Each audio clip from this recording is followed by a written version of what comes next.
Assalamualaikum warahmatullahi wabarakatuh. Alhamdulillahirabbil alamin, wassalatu wassalamu ala asyrafil anbiya'i wal mursalin wa ala alihi wa sahbihi ajmain. Asyhadu an la ilaha illallah wahdahu la syarikalah wa asyhadu anna Muhammadan abduhu wa rasuluh. Allahumma shalli wa sallim wa barik ala sayyidina Muhammad wa ala ali sayyidina Muhammad. Qala Allah ta'ala fil Qur'anil Karim, a'udzu billahi minasyaitonir rajim. Bismillahirrahmanirrahim. La in syakartum la azidannakum wa la in kafartum inna azabi lasyadid. Shadaqallahul azim, amma ba'd. Santriwan santriwati yang dimuliakan Allah, pada pagi menjelang siang ini tak henti-hentinya saya secara pribadi dan juga keluarga selalu mengajak kepada kita semua untuk selalu mengucapkan syukur alhamdulillahirabbil alamin. Kata-kata alhamdulillah ini sesuatu yang sangat sepele kalau dalam ucapan lisan. Kalau mengucapkannya gampang, tapi kadang-kadang kita lupa. Padahal kita wajib bersyukur kepada Allah karena hari ini Allah masih memberikan kesempatan kita untuk melaksanakan puasa Ramadan. Baru beberapa hari yang lalu atau mungkin baru beberapa detik yang lalu, saudara-saudara kita yang ada di rumah sakit atau di rumah atau di penjuru pelosok dunia diambil oleh Allah ruhnya, sehingga mereka sudah tidak punya kesempatan lagi untuk berbuat baik. Maka pada pagi hari ini Allah masih memberikan waktu kepada kita, masih memberikan umur sama kita, masih memberikan detak napas sama kita, paru-paru kita masih berdetak, darah kita masih mengalir.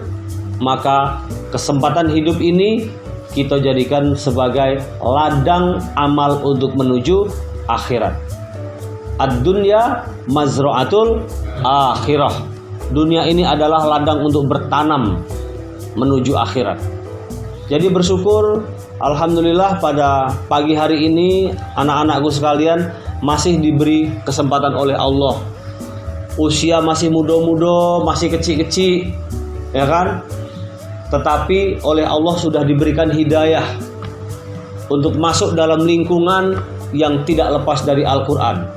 Dan mudah-mudahan Al-Quran yang kita baca, Al-Quran yang kita tadaburi, Al-Quran yang kita tadarusi tiap hari ini menjadi darah daging kita, sehingga kita mati meninggal dalam keadaan muslim. Amin ya rabbal alamin.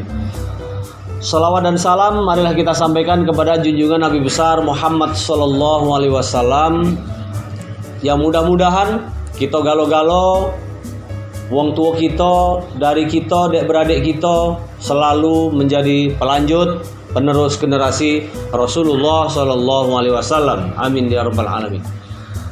Anak-anakku sekalian, satu aktivitas yang tidak pernah lepas dari kegiatan kita sehari-hari, mungkin yang sudah sebelum sahur atau yang setelah sahur ini atau yang keseharian, apa setiap kita selalu ada kesempatan masuk ke WC.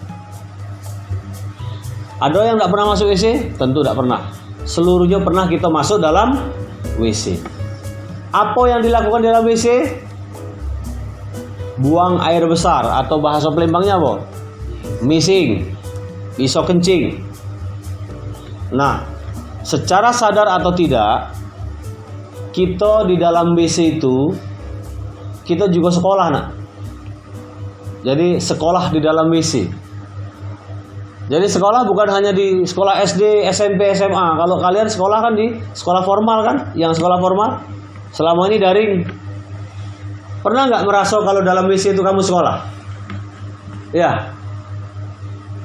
Mari kita sama-sama pagi ini kita belajar. Masuk dalam WC itu kita sekolah. Apa sekolahnya? Kalau di dalam WC itu kira-kira missing, ya kan?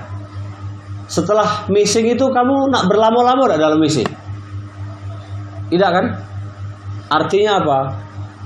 Artinya kalau kita sudah melakukan sesuatu itu harus disiplin. Jadi di dalam WC itu kita diajak disiplin. Apa disiplin? Tahu enggak disiplin itu? Yang kecil-kecil tahu enggak? Disiplin itu apa? Disiplin itu melaksanakan sesuai dengan proporsinya masing-masing, dengan waktunya. Saatnya makan, makan. Saatnya tidur, tidur. Saatnya ngaji, ngaji. Saatnya sekolah, sekolah. Daring jam berapa? Jam 10. Dikirim jam berapa biasanya? Tugas daring. Jam berapa? Jam 11. Atau batas waktu jam 10. Harus dikirim. Itu namanya disiplin. Pun demikian halnya dalam kegiatan sholat 5 waktu. Jam 12.10 menit kita harus sholat. Jam 15.15, jam 3:15 kita harus sholat asar. Itu disiplin. Jam 4:45 atau jam 4:32 kita harus subuh. Dan seterusnya dan seterusnya. Itu namanya disiplin. Nah, di dalam WC kita juga sedang sekolah untuk disiplin. Kalau sudah selesai meeting, apa yang dilakukan kira-kira? Cebok. Ada tak pernah misalnya terpikir kita setelah meeting tak cebok? Pernah tak? Tidak pernah. Dan itu dilakukan secara alamiah. Ada tak memerintahkannya? Woi, kalau kamu sudah meeting cebok, ada tak? Kate. Tetapi setelah kalian atau kita membuang kotoran, itu harus selalu cebok. Jadi dalam WC kita juga diajari untuk bersih-bersih. Supaya apa? Supaya keluar dari dalam WC itu juga dalam keadaan bersih. Bagus lagi setelah WC kamu tuh wudu. Ya. Nah, setelah kita cebok, apa yang kita lakukan setelah kita buang air? Buang air kecil, buang air besar. Disiram enggak? Ada yang enggak nyiram kalau? Ya. Harus disiram. Artinya apa, anak-anakku sekalian, para santriwan santriwati? Kalau kita di WC, kemudian kotoran kita itu disiram, supaya apa kira-kira? Supaya bersih. Kalau bersih tidak akan menimbulkan fitnah. Coba kalau misalnya ada sepotong kecil, duiko, ya kan tidak disiram. Apa yang timbul kemudian? Kalian masa juga jijik kan? Benar nggak? Kita nak masuk dalam WC baik kalau masih ada potongan kotoran itu kita malas masuk. Artinya dalam kehidupan sehari-hari kita juga bergaul dengan uang itu jangan ninggalkan tai nak. Ninggalkan tai itu jangan ninggalkan kotoran. Dalam pergaulan sehari-hari, dalam komunitas masyarakat, dalam kelompok masyarakat, nak berkawan di sekolah, nak berkawan di warung, nak berkawan di pesantren, nak berkawan di mana-mana, pergaulan kita jangan ninggalkan fitnah. Jangan menimbulkan uang itu jijik sama kita. Cak kita ninggalkan tai dalam WC. Jadi kita di WC itu sekolah. Saat kita nyiram, oh iya berarti aku ini dalam kehidupan sehari-hari aku tidak boleh meninggalkan kotoran. Jangan meninggalkan rasa sakit hati kepada siapapun. Kalau kita dalam keseharian itu lupa kita cebok, lupa kita nyiram tai dalam WC, berarti kita dalam keseharian sehari-hari juga kita berpotensi untuk membuat sakit hati uang. Jadi dari WC itu belajar cak mano kita begitu bergaul dengan uang di kamar, ya kan, dengan santri yang lain, dengan emak, bapak, apalagi dengan kawan-kawan di luar sana, jangan sampai meninggalkan rasa sakit hati. Luka dalam fisik bisa diobati, tapi luka dalam hati seumur hidup orang akan ingat. Kita ribut-ribut kemarin, ya kan? Ada beberapa uang datang ke sini. Uang luar, jio kan kemarin, ya kan? Kenapa uang itu nyerang kita? Apa masalahnya? Karena sakit hati. Terlepas itu memang kita yang salah, tetapi itu adalah pelajaran buat kita dalam pergaulan sehari-hari, kapanpun, dimanapun, belajarlah dari dalam WC. Kalau kita dari WC harus disiram, kotoran harus disiram, pun demikian halnya dalam pergaulan sehari-hari, seluruh kotoran jangan kamu tinggalkan setiap kamu bergaul, bermasyarakat, berteman, berkawan. Jangan kamu saling nyakiti, ya. Tidak boleh. Kenapa? Karena kita sudah dilatih dalam WC, kita nyiram tai dibuang, sudah selesai diceboi, supaya apa? Bersih luar dan dalam. Paham ya? Jadi kita di WC itu sekolah, bukan tidak katik pelajaran di WC itu, banyak sekali pelajarannya. Bersih, disiplin waktu. Kita tidak akan bakal lamo-lamo kalau sudah selesai meeting. Ada tak sudah meeting, sudah cebok, jongkok lagi, nyanyi, ada tak? Gilo itu, ya kan? Kalau sudah selesai pasti kemudian keluar dari WC, lakukan sesuatu yang bermanfaat. Sama dengan dalam keseharian sehari-hari, kita harus apa? Harus melakukan sesuatu yang bermanfaat. Nah, jadi pelajarannya, sekolah di dalam WC itu banyak sekali.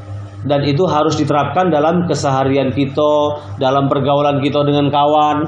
Makanya kadang-kadang Ustadz sama Ustadzah ngomong, "Oi, mesing itu cebok. Mesing itu cebok kamu tuh." Artinya apa? "Ustadzah, aku ini bukan mesing. Aku ini belum mesing." Bukan itu.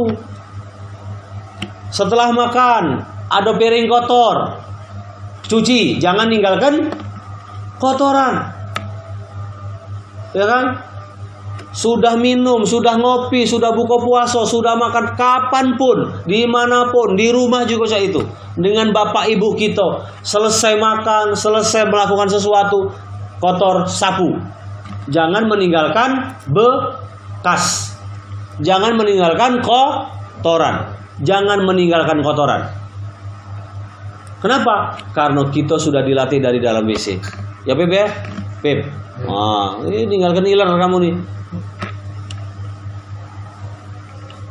Jadi anak-anakku sekalian, setiap kali kita ngomong, itu kalau mesin cebok, setelah belajar, buku berantakan, bersih ke, jangan ada bekas. Supaya apa? Supaya bersih, sama cak kita missing. Sudah selesai missing, siram ke. Sudah daring, sudah ada makanan, barusan makanan kalau tidak puasa, ya kan? Ini untuk Ramadan kan? Pagi-pagi tidak katik sambil makan. Kamu kalau tidak puasa sambil makan, dibuang sampahnya. Kalau kita sering buang sampah, makan di mana di situ, bekas gelas ada, bekas piring ada, berarti kita mesing idak cebok. Ustaz ngomong, "Weh, mesing itu cebok," artinya bersih ke bekasnya. Habis tidur, rapi ke lagi tempat tidur. Itu adalah bagian simbol mesing harus cebok. Jangan basing-basing, sudah tidur udah dirapi ke lagi, tinggal ke. Macam kemarin, siapa kemarin yang kita nyapu kamar depan? Yang kecil-kecil ini kemarin waktu balik kemarin. Ninggal ke apa? Ninggalkan tai kamu dalam kamar tuh. Kasur berantakan, bungkus permen, bungkus ciki, ya kan? Balik. Akhirnya apa? Kakak-kakaknya yang kerja bakti. Besok tidak boleh lagi. Ya, sebelum balik kamar harus beres. Sebelum balik kasur ditumpuk, bantal ditumpuk, bersih ke kamar. Kamar depan, kamar belakang bersihkan galau. Supaya apa? Supaya Al-Quran itu bukan hanya di mulut, tetapi juga dalam kehidupan keseharian.